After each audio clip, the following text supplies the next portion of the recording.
Hey everyone, today in this video, I'm going to show you how to change the dust bag on the Narwal Flow 2. If you're interested in the Narwal Flow 2, the link to it will be in the video description, where you'll find links to our top robot vacuum, wet dry vacuum, and cordless vacuum cleaner picks, as well as our daily vacuum deals.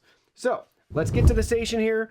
Let's look at the very top. We got to remove both of our water tanks, and that's going to reveal our vacuum bag compartment, right? So right here at the top, there's a lid that just opens up, revealing our vacuum bag. Now you'll notice our vacuum bag is already installed. So grab from the purple handle, pull up, discard and remove your old vacuum bag, then take a new vacuum bag and repeat that in reverse order. Follow the downward arrow.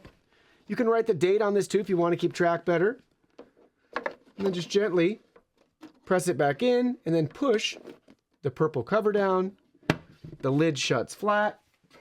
Take your water tanks, put them back in, and that's it. There you go. We just changed the vacuum bag for our Narwal Flow 2.